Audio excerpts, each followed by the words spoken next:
So, to begin the conversation, I'm going to start with a question for Sonam, which, as we were talking about, is I started with a story from Arunachal Pradesh, but of course, Northeast is a region, it's 7 states. And while we often refer to it as the Northeast, every part of the region has its own culture. But in a way, fabric, thread, handlooms, they are like the connecting threads across the region. How does it bring together the communities across the Northeast? Well, first of all, I'd like to thank Royal Enfield for bringing us together. We as individual artists and designers work in solitude, and it's just amazing that we are coming together to discuss on common ground on protecting the Himalayas and the Northeast region. And also to thank UNESCO for partnering with them to be able to bring it to such a big platform for us, and to also have both craft, textile, art, and photography as a part of this great event. I hope that in the future we have more of these. So anyway, to start with, I think our future depends on the Himalayas. Resources in the world are getting more and more scarce. There is, the climate change talk, which is massive now with the war and everything happening. And I think that the interesting thing is the Northeast has always been a very interesting space. The mountain ranges per se. I mean, it depends on it doesn't depend where you are. Each region has its own textiles, it has its own folklore, it has its own story. And I think understanding that would take years to actually understand it. And so the repository of actually bringing this together would actually be the beginning of understanding more our linkages with each other and the rest of the world. To me, I think the Northeast has always been the bridge to the rest of the world. It's about understanding more about our linkages with Asia, whether it is with Korea, whether with Japan, because our resources, unlike the rest of the subcontinent, is closer to that of the Southeast Asia.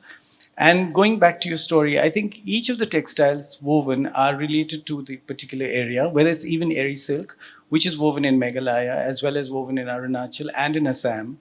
And it's actually the intermingling of these cultures, which for me is extremely interesting.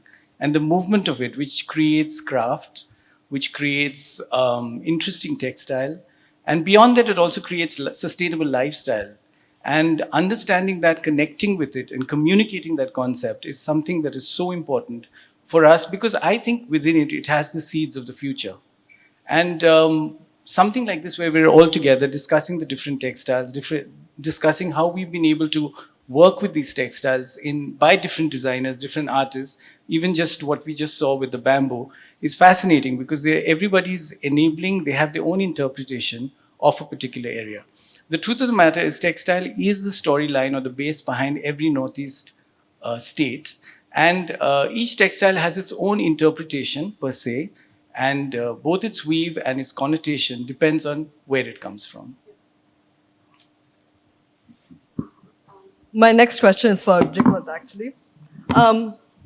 Going from Northeast to Ladakh, where you've been doing a lot of new intervention and design work in the region that looks at traditional resources and materials, but also brings in new vocabularies.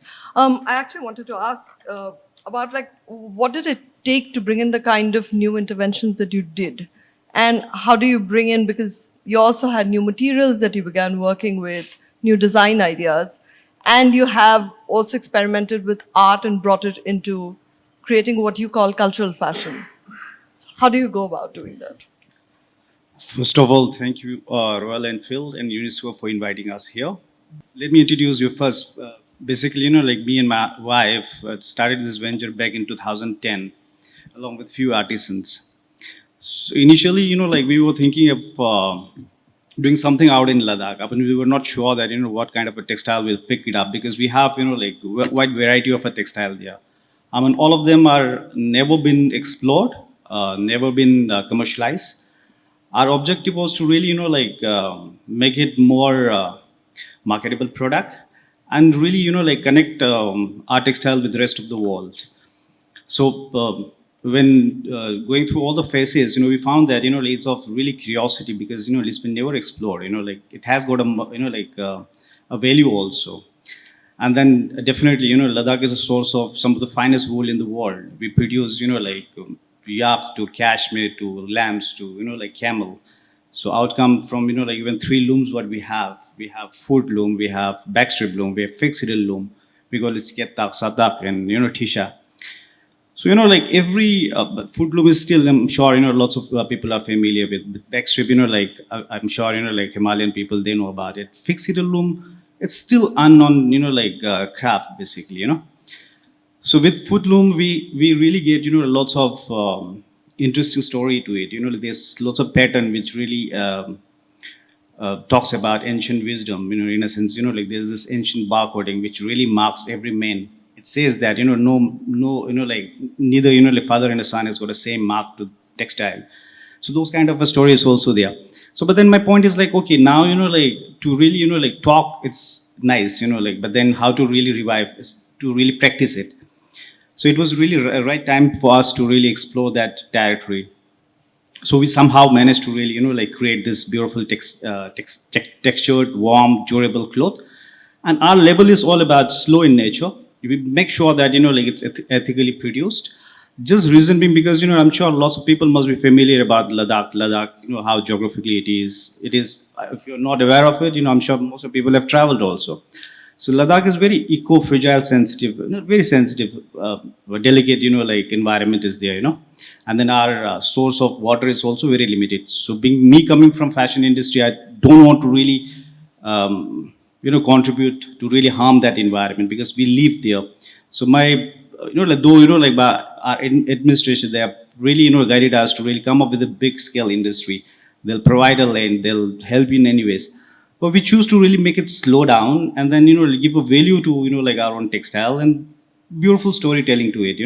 So that was like how we really started. So now over the period we have not only just used all these three loom, but we have actually like come up with so many like beautiful fabric from these resources. We do it there in like from the very source of the wool itself. Yeah. And my next question is actually for Peter. Of course, at your label now, you work to combine traditional Indian crafts with modern technologies, but I think your work with Himalayan textiles and design would take us a bit back in time. So would you speak about when you first experienced it, and also if there was anything distinctive that stood out for you about the region and its textiles? Yes, thank you. And I'll make the obligatory thank you to Royal Enfield and to UNESCO.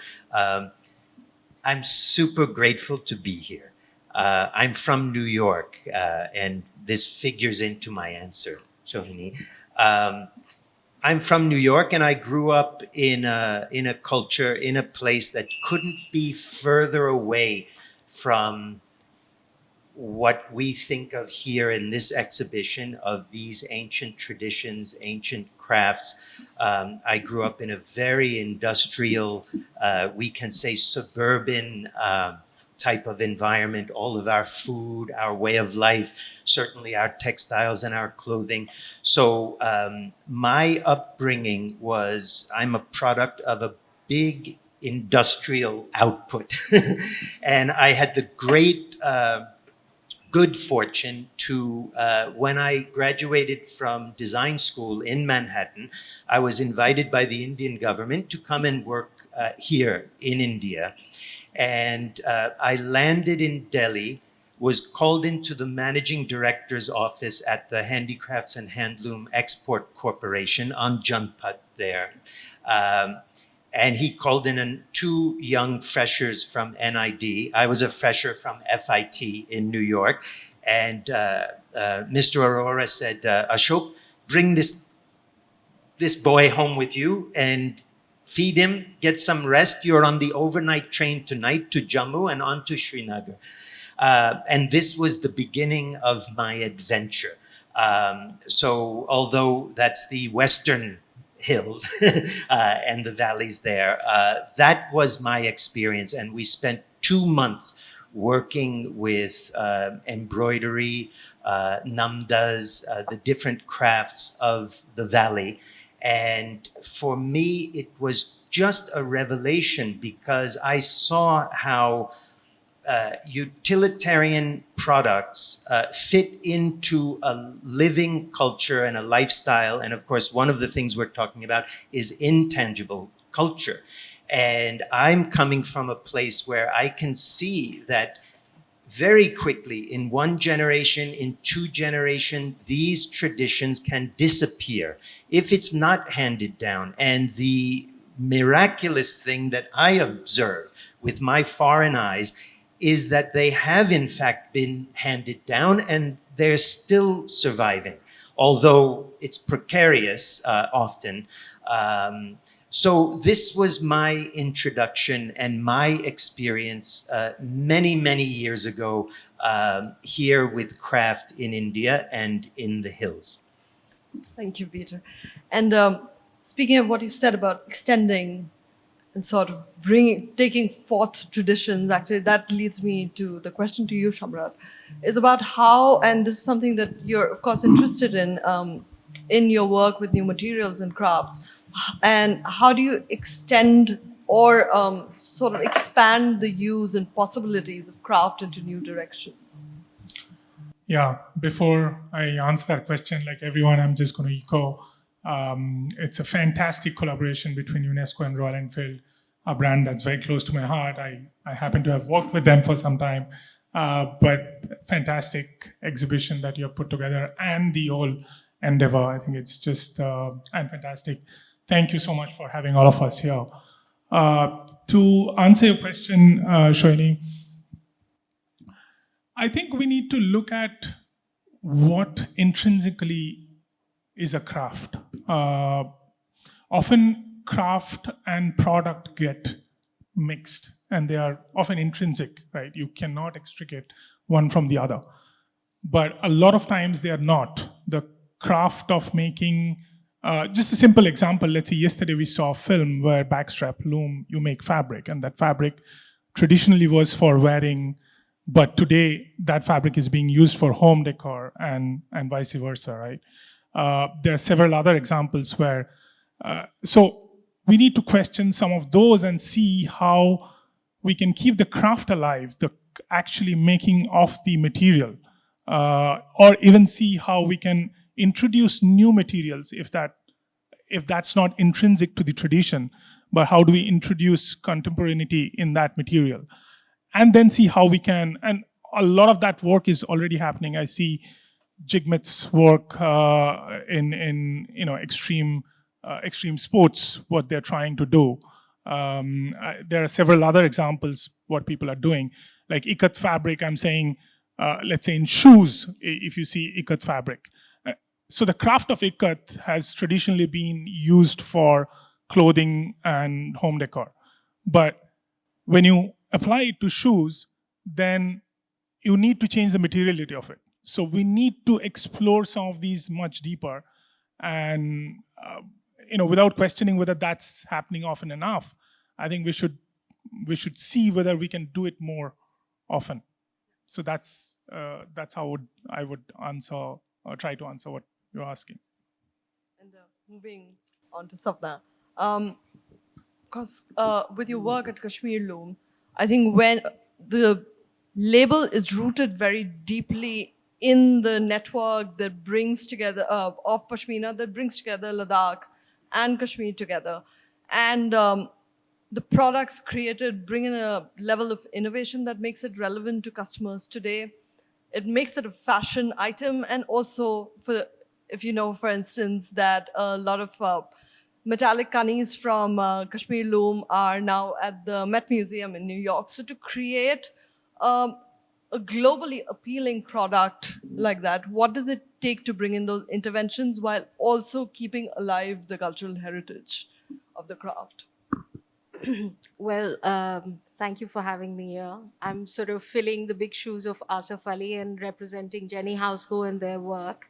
I've had a short journey with Kashmir Loom, which has been about 5 years, though I've known Jenny for many, many years, working with her, starting my career with her, and, growing my love for textiles through her at Shades of India when she had started at that time.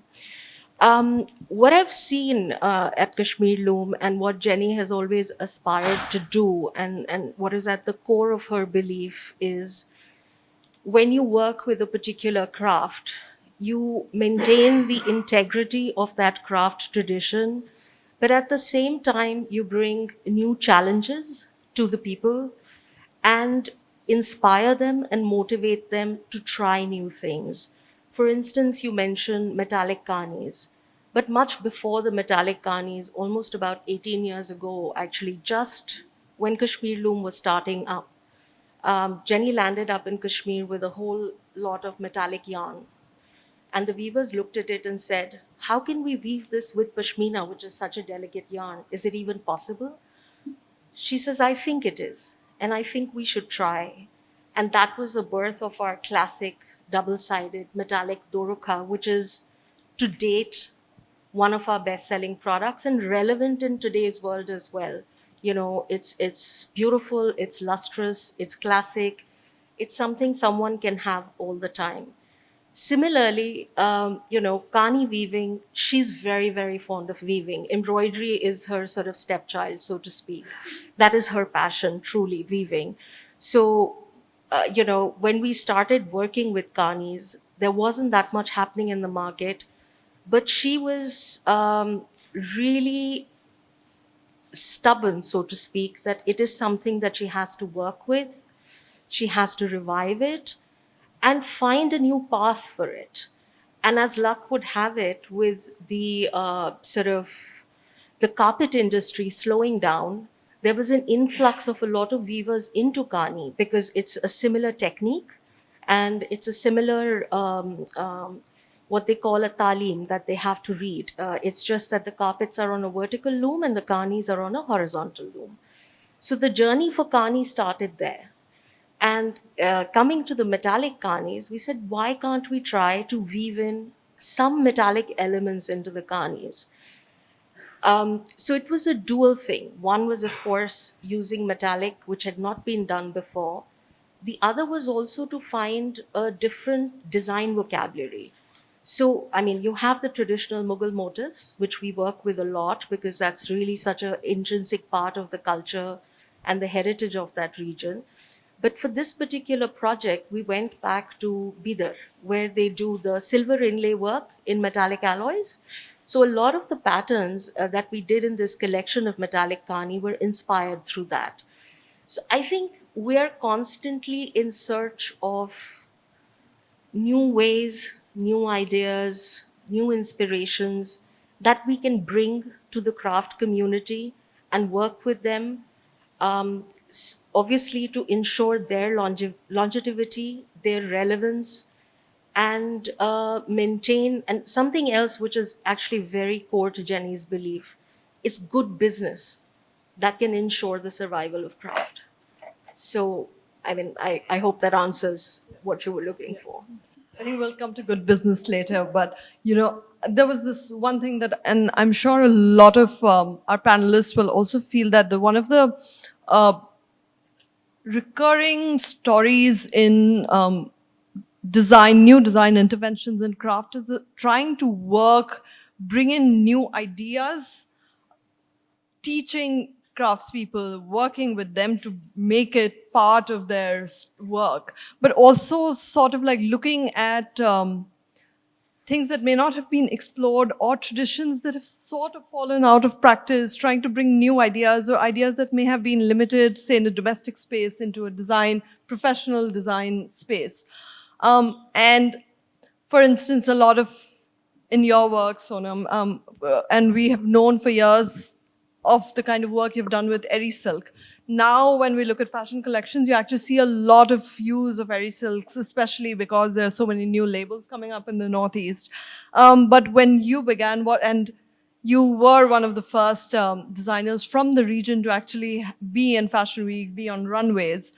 So how did you explore those traditions in a way that made it fashion, so to say? Yeah, because the thing was that very similar to Jigmat is that I found that my language of design was culturally based, and very much even in college, when I was with NIFT, I was in the second batch, is that I sort of slowly by slowly had an intrinsic leaning towards my own culture. And having had a Tibetan and Sikkimese mother myself, is I grew up in Sikkim. So I was aware of a Buddhist culture that I grew up with. And I sort of amalgamated that concept with my work. And little by little, I sort of ventured into the concept of recycling, creating reincarnation using vintage textiles, blended it with that. Found eri silk, which we call bure in Tibetan, and sort of used that into the collections. The interesting thing was that I showed it the runway, and the collection straight away went to Paris. It wasn't appreciated in India. It took years. It took literally 10, 15 years before I'm still relevant today, because, it took so many years for people to actually understand that there was this entire region that I was trying to propagate in my own way, So I think that the Northeast for a long time was very silent. The entire Himalayan mountain region was very silent. It's today we have so many people who have come into the foray of fashion, But what was interesting was that little by little people started understanding, they started realizing. And I think that with the years, more and more people started coming out using different techniques, different textiles. And I think the great stories are, one is Jigmat, for example, and there's Jasmina, whom I know in Nagaland, who's doing incredible work. And It's heirloom Nagaland. Yeah, and there's another designer from the Seven Weaves. They're incredible. They're doing incredible sustainable work from Logahat in Assam. And I think the whole thing is that, from when we come from the area of the mountains, we're all sort of connected with each other with a common goal to protect the area, to try to work together. And I believe in the economy of compassion. That means to try to show things which people don't know and to give them a possibility to take it forward, and to add to the evolvement of the particular product or the textile or the craft. Because I think that a lot of our future depends on it, and I think that in the seeds of the past, we have the future.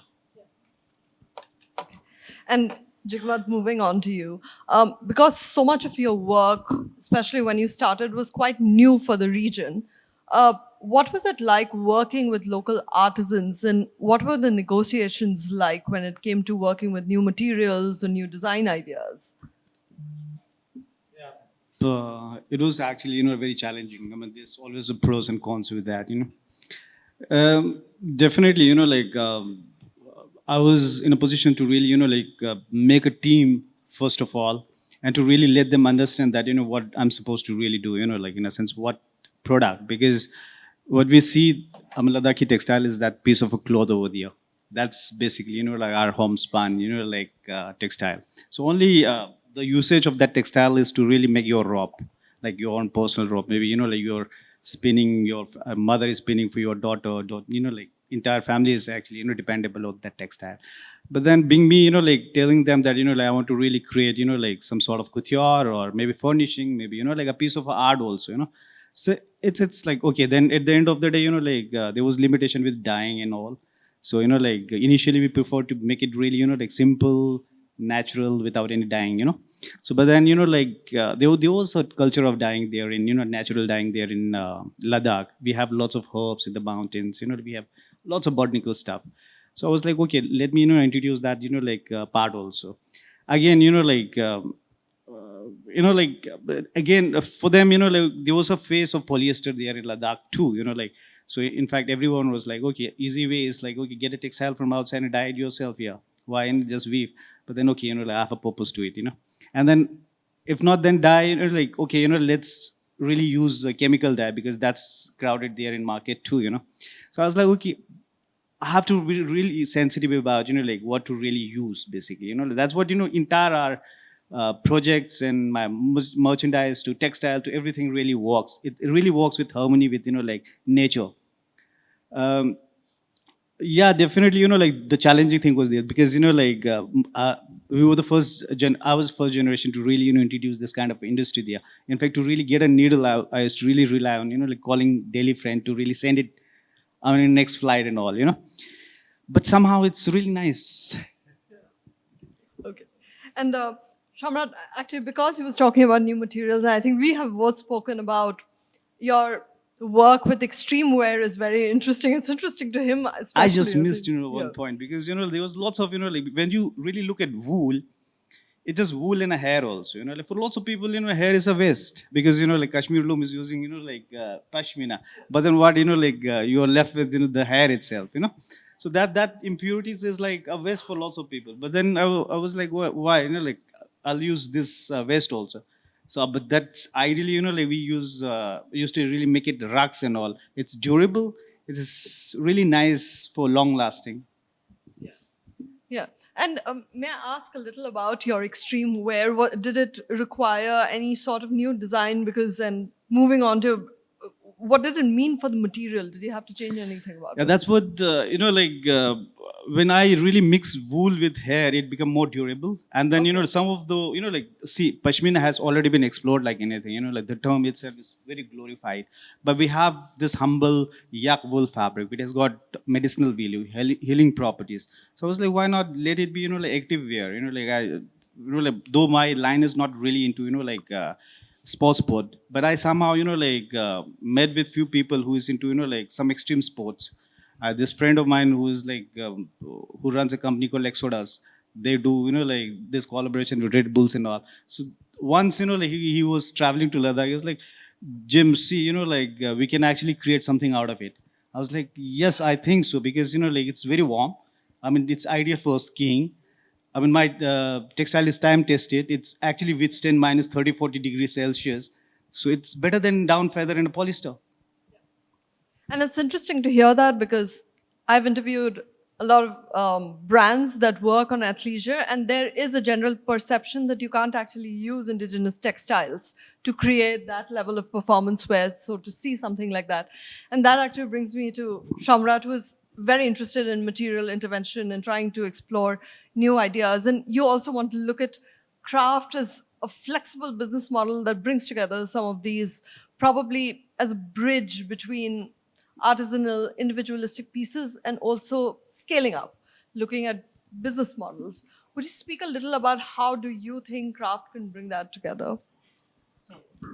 Peter talked about him being a product of a very industrialized world. And I think all of us, or all of us who are present here, has gone through that. Even India as a country, while we have managed to sort of conserve many of our craft practices, we have gone through a huge change in our industrial practices, and everything has become mass manufactured.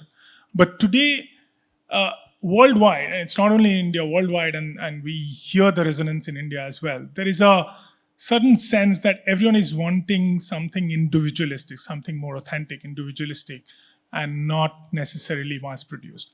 And that is the context where I see craft as a flexible manufacturing system. So you can have craft which is at scale, which we know that there are many organizations are working.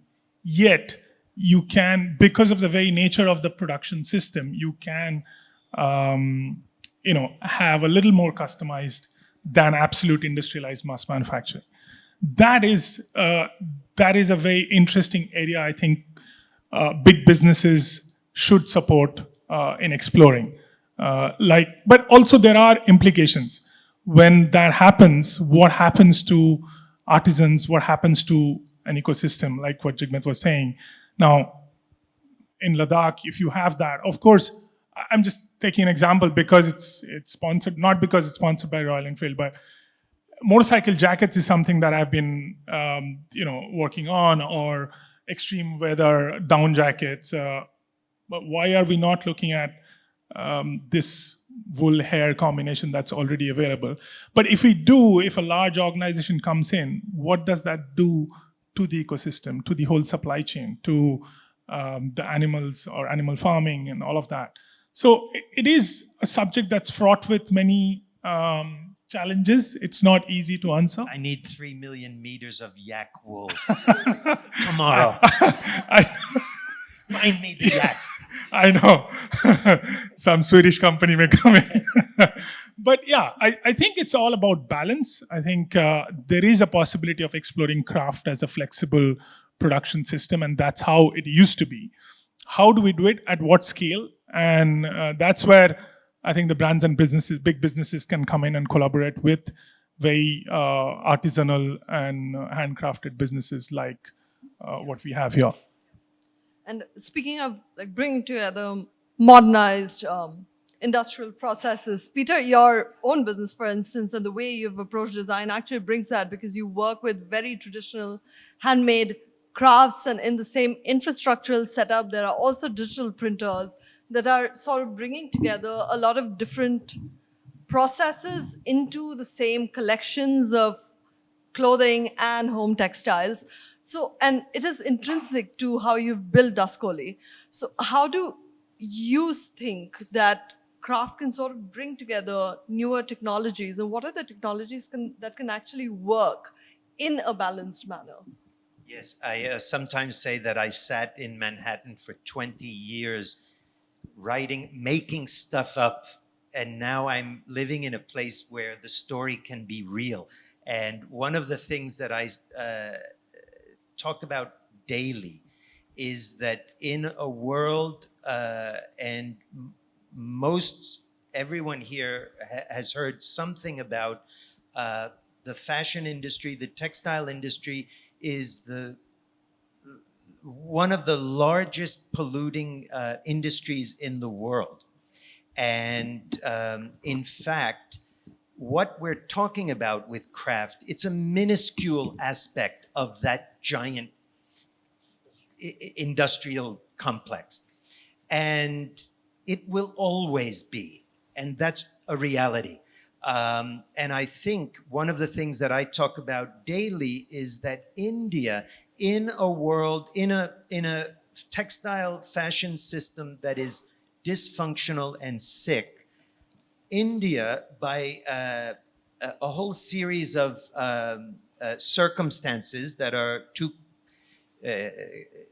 digressive and complex to talk about, for whatever reason, we find India still having many of these pre-industrial ecosystems that exist. And even though it's a minuscule part of the textile world, we know that the world is craving authenticity. And this is what everyone here is talking about. The world is craving the backstory. Where does it come from? Who makes it?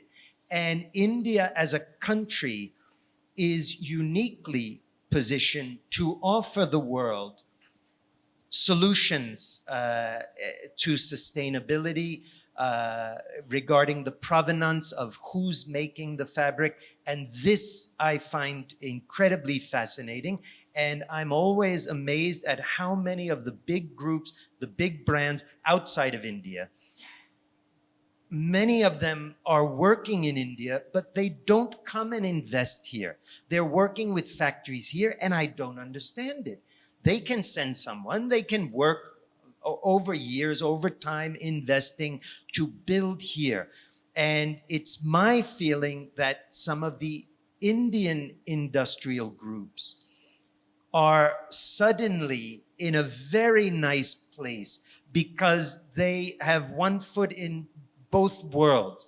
And this is incredibly exciting. So as you were intimating, one of the things we work on at my office is not being afraid. Also, you mentioned the idea of the importance of having a sound business model, because without being able to sustain the business, then it won't last. And all of the stakeholders, including your customers, the people who work with you, the craftspeople, it won't continue. So the business has to be sound. And suddenly we're finding a lot of the, what should we call it, the hallmarks or the characteristics of craft are perfect at this moment in time for marketing stories. And as I said at the outset, I used to make this stuff up in New York. It was made in a factory in Pakistan or China, but I was writing all kinds of poetic propaganda for the product. And so it's this challenge to merge the two. Scaling craft is incredibly difficult. And you have to really figure out how, because you're not scaling it in a way that is mass producing it. You have to find another way to get to scale.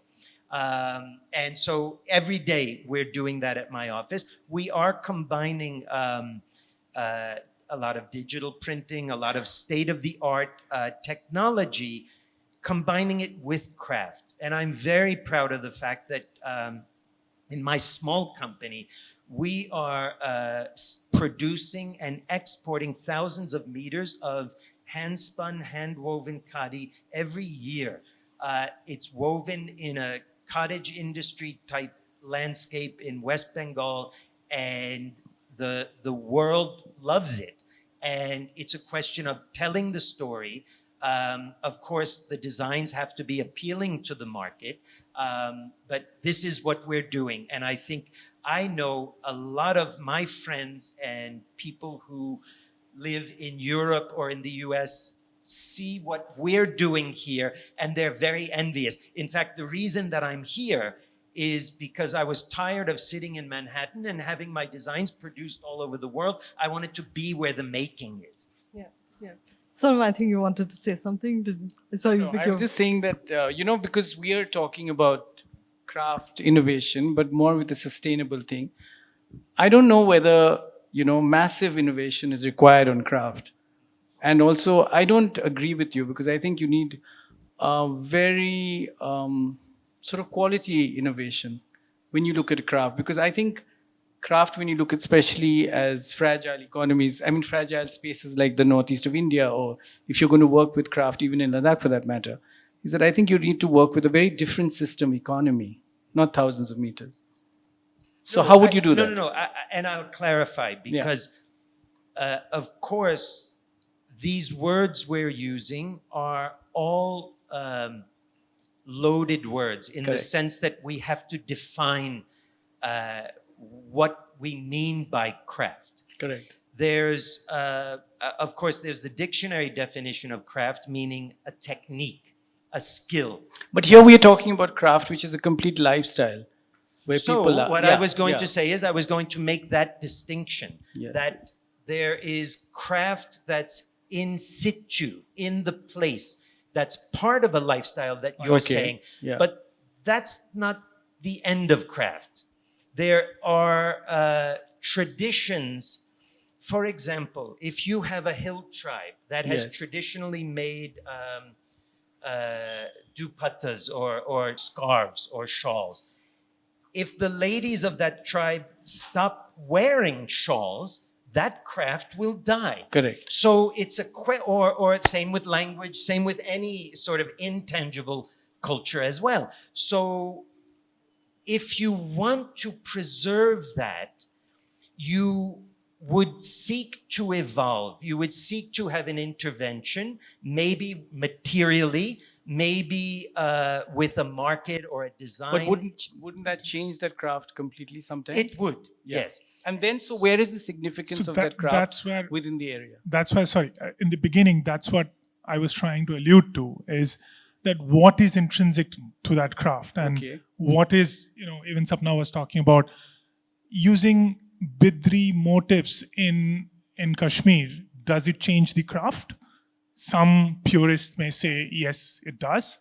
But if we take craft as the act of, or the skill of making, and so we need to examine what exactly is intrinsic to that craft, the particular loom. So if a motif or a particular fabric is woven on backstrap loom, and if you take it out, and even if you do it on a big hand loom, it completely changes the craft. So it doesn't remain backstrap. But therefore, that particular fabric is intrinsic to backstrap. We need to see, but can we increase the scope of that? Exactly. And the other thing is the other kind of economy that has to be rethought of. Because I think this whole capitalist economy, it's my own personal idea, is just fallen apart with the COVID. Because big businesses have fallen apart because they've had no way to be able to keep them together. Whereas I feel that craft communities, on the other hand, we are talking about craft from the northeast of, India. And these communities have been they've been, through centuries, they've survived. So there is something that let's they go survived. back, though, to that example of the shawls, Correct. if the market disappears, if Yes. people stop wearing those shawls, Mm. then do we accept that that craft will go extinct? And if you want to, because I have faced this, I love the pure craft, Correct. but I also recognize that there's a difference between museums and life support Absolutely. versus a vital existence Correct. of being strong and growing into the future. So that's why I'm not a purist. I'm a barbarian from New York. Yes. But and I do see the complexity of technique, of lifestyle. I appreciate, and I always recognize that I didn't have the personal economy, the personal wealth to sustain craft in a pure way. Correct. So I'm reimagining and reinventing and bringing innovation, I think, I'd like to think, to craft to find a way to the future. Absolutely. And I also think, I mean, the moment we start talking about scaling up and business and sort of like, this is a minefield. It's a very tense space of negotiations. So you have to constantly sort of go back and forth. I'll just say this. Sorry to interrupt. It's also critically important that the marketers of products are honest about Yeah. what they're selling. Exactly. And that too, and that was what I wanted to come back to Sapna with. And the idea, because you mentioned good business, and I think that's where some of the most complex questions arise, especially when we are looking at the Himalayan region, both Northeast and Ladakh, Kashmir and Jammu. Because I think what happens, which is actually in a way very distinctive, and I feel that having grown up in the Northeast, is that, there is the community grounding of these textiles are very strong. They truly are part of how you live and who you are. They have ceremonial uses. They have values that are very difficult to simply, commodify. And so how do you work with that, and what does it mean to scale up from the perspective of Kashmir Loom? I think I would not use the word scale up for our business. That's never been the objective. They can't, Sapna, they can't hear. Oh, sorry. We've been, 22 years in business, and we are still a very small niche business. I think a lot of other people in the area are doing much more than us, but we are happy with what we do. And I think everything we do has been driven by passion for the region, and passion for craft and textile in general. So I think before we talk about turning it into a big business, I think the most important thing for us has been, how do we make sure that it remains an ethical business? Our artisan community, which is at the center of what we do and a very important part of it, whether you call it design, you call it production, it's not us always infusing new ideas to the artisans. It's a collaborative process. We cannot teach them what they know better than us. We learn from them on a daily basis with our interactions. I mean, whether it's Asif or it's Jenny, we have two girls here from our design team. The only thing they ever say to them, don't worry about the time you spend, but don't sit in the office. Sit at the artisans, sit at the loom with the artisan.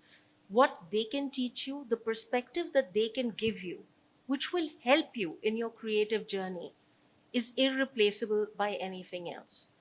And if you talk about, our business has been sort of two parallel journeys. One has been inspired by the sort of rich heritage, the absolutely gorgeous textiles that have been produced in the past. So we are constantly aspiring to create something, even a fraction as good as that. But how can we bring back those sort of the fineness of the textiles that were created in history? How can we get people motivated to invest that? The biggest challenge is artisans don't have that level of patience. They don't want to sit for 3 years and make a shawl.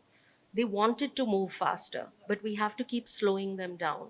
And of course, the whole socio-political, the kind of atmosphere of the region has also contributed in many ways to diluting the beauty of the craft. Correct. Another very interesting thing someone told me the other day, so much of the craft that is produced in Kashmir was meant for internal consumption. Always. So Yeah. whether it was carving in wood, whether it is a beautiful khatamban Yeah. ceilings,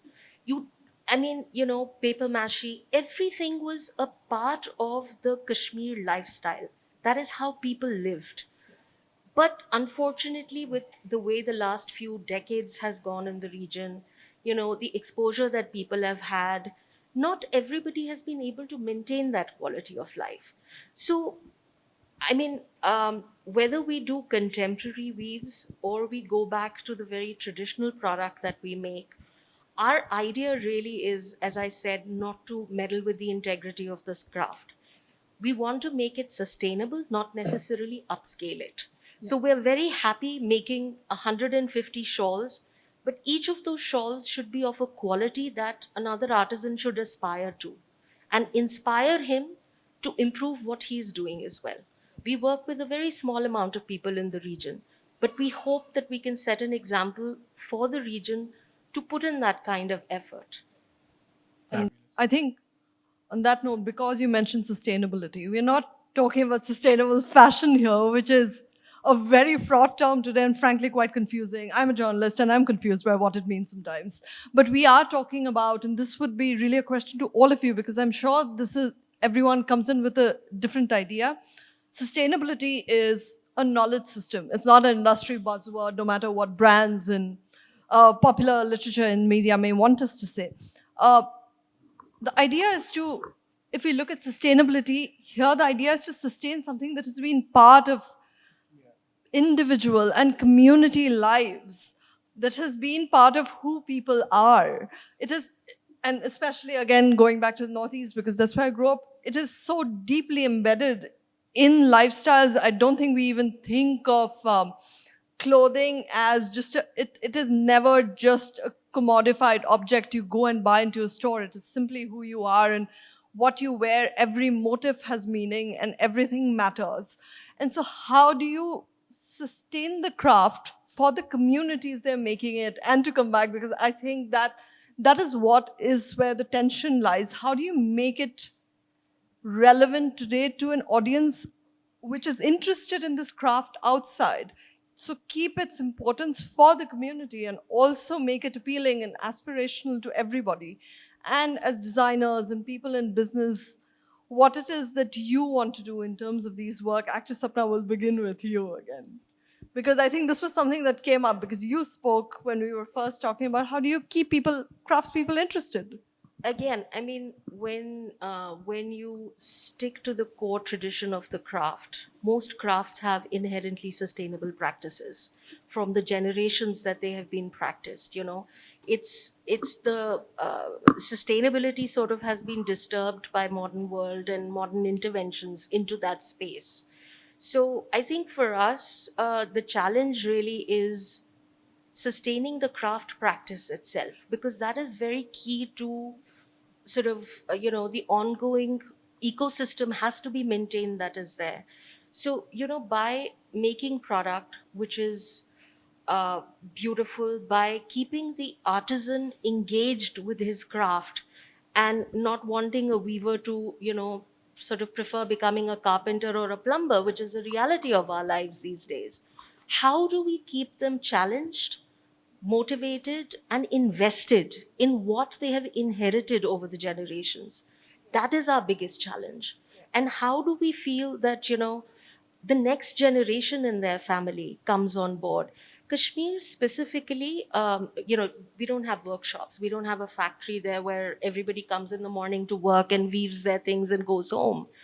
Every home, depending on the number of weavers in the family, has an attic space. So if there are two brothers weaving, they'll have two looms up there.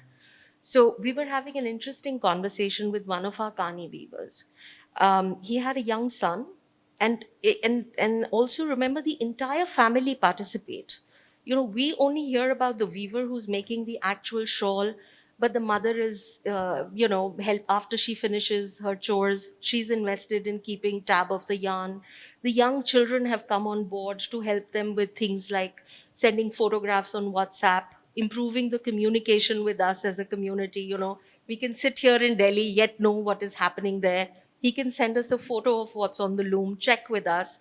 So the children have started helping out. While he didn't want his son to get into the actual weaving, which he was giving him practice of, he thought that it might be more interesting for the son to get into the design aspect of it. Because in the old days, the Kani designs were both handwritten and developed on a hand-drawn graph. But I would say, a basic version of some sort of Photoshop has come into play. So he wanted his son to learn that aspect so that he would have greater control over his process, because that was an area he didn't understand. So, whether it is the actual weaving or it is these other ancillary areas which have come up, which can help the craft tradition in a particular household to grow and stay, is what we really hope to be able to do. That's really our biggest challenge and also our biggest effort with all our weavers. And Peter, what do you have? Interestingly, I mean, I should bring up your effluent treatment plant that you have in your setup in Faridabad, which Yeah, actually we takes care of a lot realized of there's no waste, one yeah. there watching us. It was a cost that we didn't have to incur. Yeah. But I said, we can't talk every day about sustainability and the environment unless we do this. So yes, we installed an effluent treatment plant to clean the water. It's interesting that what you're saying is, Sapna, it's this know-how, what the French call savoir-faire. And this is what the craft is. And it's handed down from generation to generation. And this is what is so fragile and can be lost and has to be preserved. So, Sonam, again, going back to our dispute, I think you could look at the traditions, and in fact, as with many subjects like this, I think we might be shocked if we went back and studied the history of the craft that we see now as a living culture. If we studied it, we might be shocked to find out that it wasn't always that way. It was like this, and there was a radical intervention, and then something happened that caused the community to change in a way. So I'm seeing it as a living craft and something that needs to change. Scale is not, and in fact, when we talk about scaling craft, I'm thinking about it may not be in pure numbers of you're making this 1,000 times or 100,000 times. Maybe it's you're making this 20 times, but you're making 100,000 different things like that. So there are different ways to nurture and scale craft. I think what I was thinking about, Samta, is this idea of course, the question of compensation is always there. Why would someone not want their child to follow in their footsteps? Maybe it's because they feel like they can earn more money and have it. We all want our children to be educated, to do better than we do. So the financial compensation is always a question. And then a very important aspect is the status and the esteem, the prestige. And that's where probably, the people in this room value the craft a lot. And that's where communication comes. One of our biggest jobs is in educating. Once you hear the story, if I saw one of your pieces and I just saw it without knowing, but if you tell me about the yaks, about the goats, where the wool, how it's done, it's irresistible. So a big part of sustaining, reviving, keeping craft healthy is a communications with, then that segs into branding. Yes. Yeah, and well, actually, speaking of branding, and Samrat is also interested in branding, having worked with a number of different brands and worked across fashion verticals from menswear to, say, motorcycle jacket. So, what importance does branding have in making crafts relevant, especially visually, in terms of visual storytelling, merchandising? How can that help? And can that help sustain a craft? So first of all, I'm sorry. I must apologize for bringing up this whole scale issue, and or maybe it made it more interesting. I didn't do it. He did it. But I absolutely agree with Peter, and it is a fraud question, the scale, and we are all dealing with this, right? It's the financial compensation. If the kid wants to get into the design aspect, the weaver's kid, he's not going to do the craft of weaving himself or herself. And so in the West, over a period of time, I mean, it's a really large issue, right? In the Western world, we have lost world's many crafts, especially in the developed world, because of this whole industrial approach to things, which means people want to get to the knowledge part of it and move away from the physical act of craft. And today, in a slightly developed space, we have designer makers who are operating at a much smaller scale, but they are conceptualizing and making it themselves. So they're very much part of the making. In some ways, I see that. How do we have that balance? And that conversation between big brands, big businesses, and the designer makers is important. And that, I feel, is not happening enough in India. And I think that's the opportunity. There isn't really an answer to that at all. No, it's not happening. In India, I don't think it's happening enough. In the developed world, they have what they have. We have figured out in the developed practices, we have figured out this whole, because this is part of this storytelling that Peter was talking about, is how do we then tell that story, and at what scale, and what do we, and that gets connected to that whole prestige. Because the moment you make it supremely available, I think the prestige goes down a little bit, and the value that you can extract and the value that reaches the designer maker is much less. And then we remain at the same level, and then we start losing that knowledge. So I think the responsibility of that I was trying to talk about big businesses, is how do they come in and celebrate the designer maker, celebrate the craftsperson, and yet allow them to scale up in many different ways. Again, I'm bringing the word of scale up, but reach in different ways. So I don't have to actually be able to consume that, but if I aspire to that, it increases the value of the product. And I think actually for both Jigmat and Sonam, also because you're part of the communities in which you're creating, so your design vocabularies are rooted in where you're coming from. So what does sustaining those crafts mean for you? Because you're also bringing new interventions. I mean, both of your work have significant innovation in them. There's upcycling in yours. There are new materials and ideas in yours. So if you could perhaps start with you, Jigmat, and then move on to yourself. Sustaining, in order to sustain, we are running, these very interesting two projects, Textile Museum of Ladakh and Art and Artisan. I mean, through which Textile Museum of Ladakh is actually showcasing, like our past window to, like our textile heritage. But then Art and Artisan is working towards, how to really sustain it, how to really revive it, how to really practice it further, So here we welcome, like in Ladakh, we have many NGOs, many women alliances, many self-help groups. If you go to any villages, you will find, 2 or 3, like groups working for, like some art or craft or things like that. So only problem there in Ladakh is like, okay, though it's very touristic place, people doesn't know, like what to really do out of it. They do know, like how to spin, how to weave. So we train them. We conduct lots of workshops. We invite to our studio. Now we are coming up with another, interesting studio to really, collaborate with them. So here, when you really practice and feel, and when you let people who is not aware of market, when they are not really into innovation, you really, put things together, what you are really good at it, that was, like, I think, like, every individual, every, like, for me at least, like, we are, like, trying to really sustain it. And Sonam, what do you think?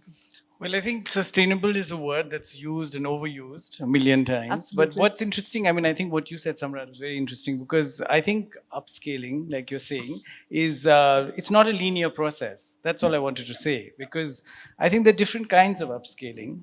And going back to the conversation we had with Mary just now, where she was talking about bamboos and why things are so cheap in the Northeast, I think it's because I think we put the creativity process as a very cheap product. Whereas I think that it's sometimes if you can give that possibility for the creator to create a craft which is of a much more higher price. Like when I started selling in Europe first, the cost of my pieces were much higher so that I could bring it back to India with that price. This is just an example. So I think that, you have to find ways to actually not just represent it, but also understand the amount of work that people put into it in terms of an environment or the place they go. And then when the brand comes in, like he was just saying, that upscaling is a completely different way, and each product has to be looked at differently, and yet keeping to the sustainable processes as much as they can. I think when it actually comes to craft, it is you're speaking about the heritage and beauty and even sustenance in a way is the easy part when you start talking about business and scaling up and whether a craft can truly reach the masses. And Yeah. I don't mean just the masses in the community, right? But everywhere outside a certain geographical space. That's when Which you things do get need very also because complicated. of Yeah, the and thing, you yeah. do No, need I it. think Yeah. also it's Yeah. very important to the word craft encompasses so much. Yeah. Exactly. For example, the province of Bengal, undivided Bengal, or even including Odisha and Bihar in the old Yeah. Mughal tribute system. There were so many looms, spinning and weaving cotton, that famous cotton that made India dominate the world with cotton textiles. So the looms that we work with, it is possible to scale. Right. There are many looms weaving many meters of so if you're talking about like, and I know we're talking about the Northeast, and I think maybe and we would have to specify the craft, specify the place if we're going to talk about scale. I'll just Exactly. chime in here for a second because Peter brought us down from the Himalayas to Bengal a little bit. Yes, exactly. So you have looms which are pretty simple and they're doing simple weaves, and yet they put up warp of, let's say, 30 meters or 40 meters, right? So you can actually change every 30 meters, yet you can continue to weave. You can, if you have that kind of order, you can build. But obviously that's not possible in other looms or other techniques. So that's what I meant.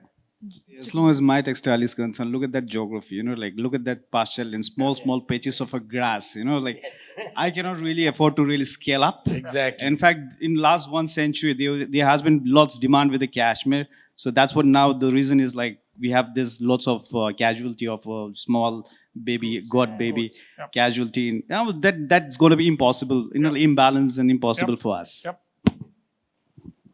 And we are almost reaching the end, but I'd like to ask the audience if any of you may have a question for our panelists. Yes. Are we given the mics?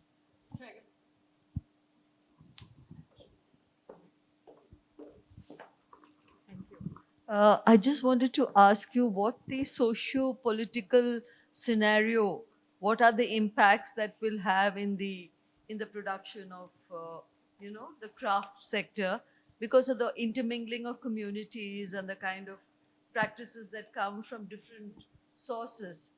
That's question one. And two, what has been the huge impact of COVID? Because before that you had demonetization and you have GST, and so what are all these external forces leaving the craftsperson or the artisan with at the end of the day in a state of crisis, in a near bankruptcy? What is the scenario, and what do we do to help that situation? Tough. I'll just answer part of it.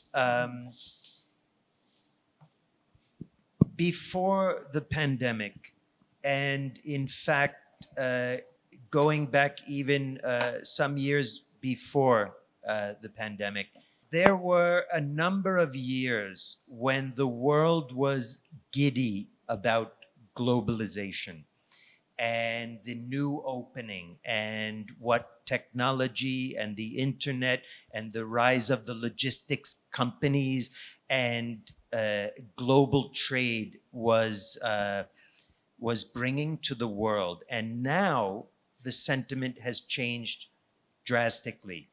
The pandemic has highlighted some of the problems of not manufacturing in your own country, being dependent on things coming from elsewhere, supply chain issues, all of that.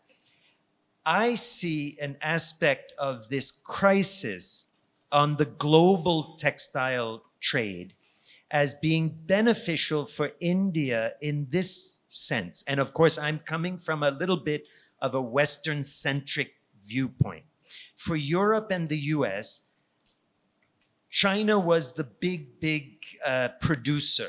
Now, political feelings have changed, the pandemic, supply chain problems. There's also this sudden disgust with overconsumption and fast fashion. When you mentioned the warp length, it reminded me that one of the great attractions of India for foreign buyers is the flexibility on minimums. And since we're talking about craft, it's the ultimate flexible minimum supply. So that's a big opportunity. And it's a little bit of an answer to your question about the pandemic. I think there has been a lot of immediate pain, a lot of which I'm not aware of, and maybe you guys are. But the bigger picture and the longer lasting picture, I think, can be positive for India as a country as a whole with its flexible manufacturing. I think that so far as crafts are concerned, like you just mentioned, is that the social, political, the atmosphere always affects craft at any level, you know, because I think people stop buying at a particular level, and so the craft people have to manage their ways of, manage their entire resources. But what's interesting is even through COVID, though it was very crisis, I think I work with a few craft organizations. They've all managed to float. It's been very difficult, but they have managed to float because they're much smaller. They've been able to keep their ships together. You know, I think that it becomes complicated if it's very big. And like I was saying, that if you have too many people participating and something like COVID hits where there's no communication, then it can be, frightening. Echo Sonam's thought a little bit that, the fact that we are not a very big business, we were able to continually support our artisans and keep their looms occupied. And the last 22 years of being product focused and, just putting all our heart into what we were making has helped us build an international community, which thanks to social media, we were able to access during this time, who have supported us through this thing. And we were able to stay afloat. It's not been an easy time, not for us as a company, not for our artisan community, but the fact that, we were in it together really made it possible for us to come out on the other side. With this pandemic, though, it really hit hard everyone. Part of my business is into tourism also, but it has actually taught us a lesson because, this concept of working from home, because lots of my spinner mothers are working from home. Earlier, they used to really come and collect from us. So, but then, that was a period when, I used to really run after them, because they cannot come out. So, over the period, I was like, okay, this is nice model actually, instead of they being coming to us, we can actually reach them. So we have one new project, which is like a center which is closer to their doorstep. So, it is positive for us. Yeah, hi. Thank you for the very interesting discussion. One thing was sort of, if you can also talk about is the value chain. Now, we have seen that, of course, we are very blessed with the craft and handloom and all of that. But when you look at the Changpas or even the shepherds who actually are producing the wool, it seems that now we are also importing a lot of those pashmina wool from Kashmir and then working the skills of the artisans here.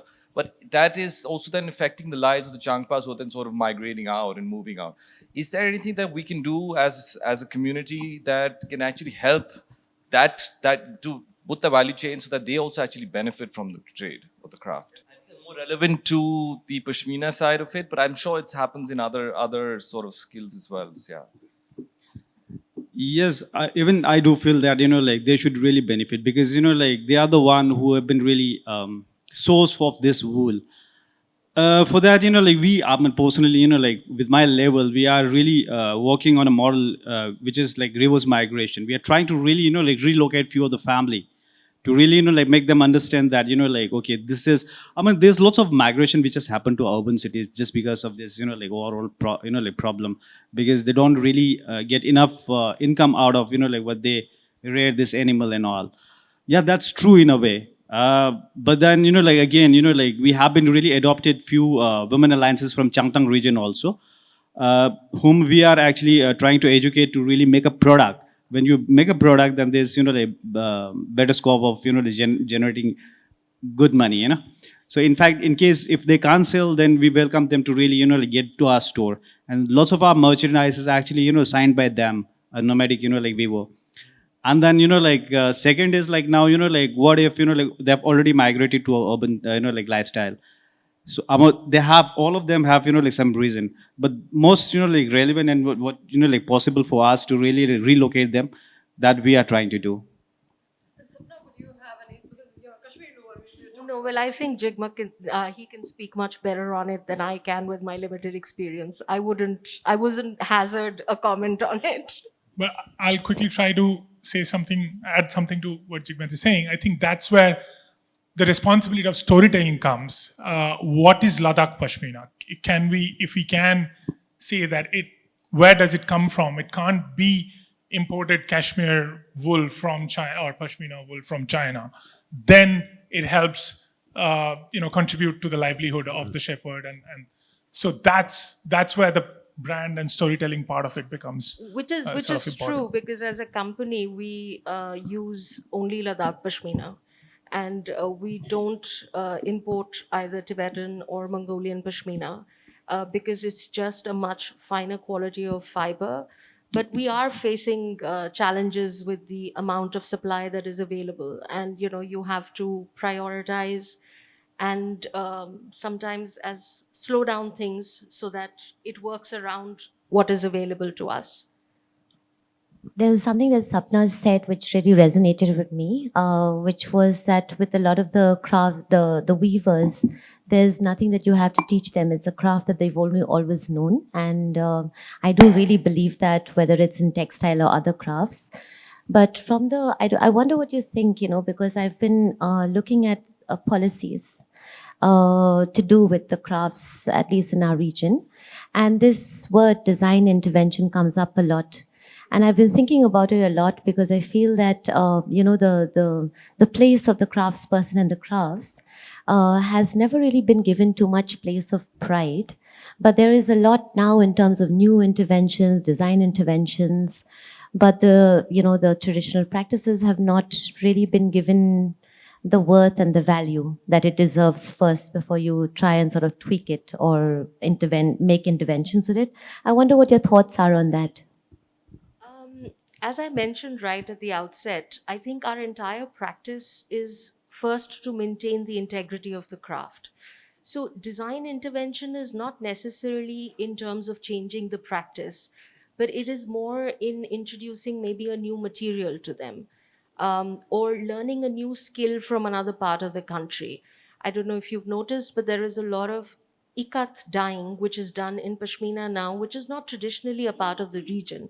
I mean, they can't do double ikat, but they can certainly create geometric, simpler patterns to create more texture in the fabric.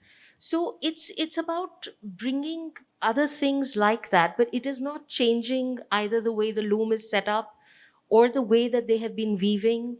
And also, it's just, how should I say, sometimes, people may not step out of their comfort zone to look at other things.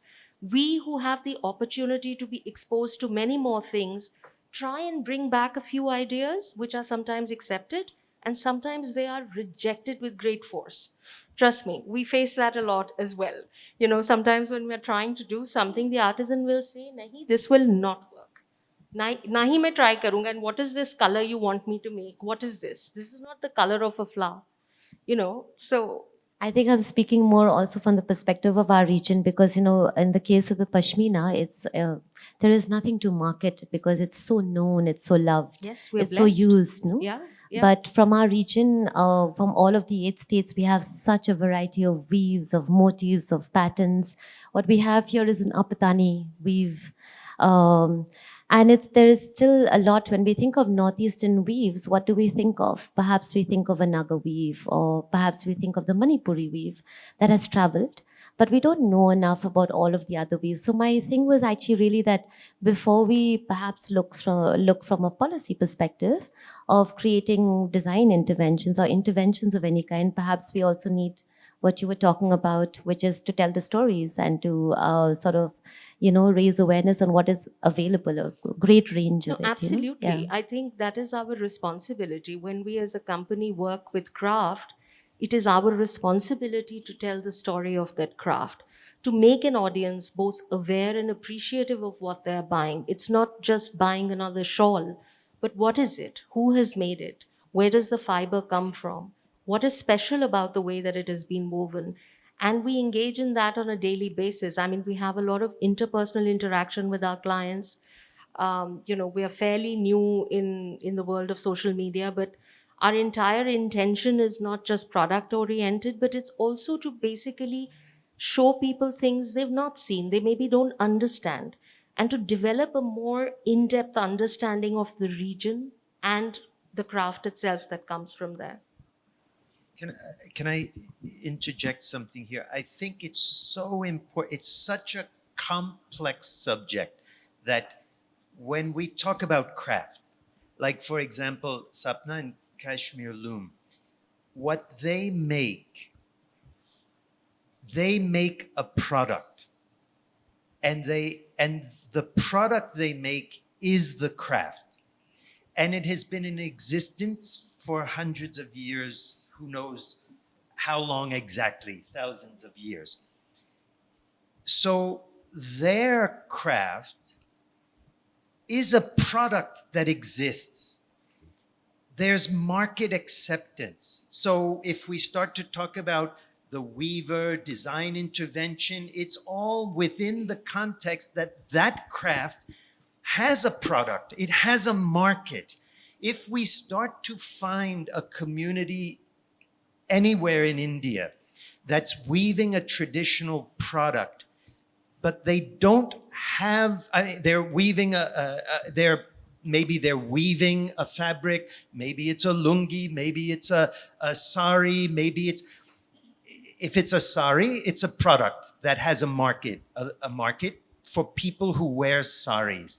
I guess the point that I want to make is there's a different, once you start talking about business and sustaining the craft through selling that craft, then you have to look at what is that product. For example, the weave hanging behind you that you pointed to. We would have to ask, what is the product? And then maybe we don't need a design intervention, but what does the market want? Does the fabric drape? Maybe it's good for the community, for that product they were making it for, but where are you bringing it? Where are you wanting to sell it? So all of these questions, it's so complex. The shawls, and it's a true luxury. Maybe that woven, you'd be harder to convince someone that that's a luxury, that the handmade processes that make that warrant a very high cost, when a pashmina with an unbelievable embroidery or the kani technique, that's a luxury product that's ready to go. So these are some of the complexities. You have to have a product to bring to market. Yeah, I mean, in some ways it's a circular discussion because it brings us back to almost one of the first questions. if I can extend the usage of that fabric, then I can help that craft or craft person much But more. you're adulterating it. In some ways, in yeah. your sense of, then it's taking Purity, it out yes. of its pure. Yes, but by doing that, if I can sustain it better, if I can support it better, it changes the materiality, and then it actually changes the craft as well, and that's how crafts evolve. So if I And the change truth is that's been happening for thousands of absolutely. years. Yeah, but And I that's think the Mary market, is also saying market that forces. Yeah. but also Mary is saying that I think one should look at the textiles of the Northeast, like the Apatani textile, like you're talking about. And I think you need to have a repository of understanding that these textiles exist, which is obviously related to the community. To begin with, yes. Yeah, to begin with, and to study that with a pause before you start innovating and integrating it. I hope we have this panel in our region. We've got so much to learn from each other. I think every region has Yes. lots to offer. Yes, I think that wraps up the session. Thank you so very much for having us. And I think everyone has done the thanking, but I will end with another thank you to Unesco and Royal Enfield for having us. I'm sure we've agreed and disagreed, and I'm sure we've learned a lot in the process and opened questions. Because I think a good panel discussion isn't so much about answering questions, but also about raising new ones to answer in the future. So I hope you've all enjoyed it. And thank you so very much, everyone, for being with us.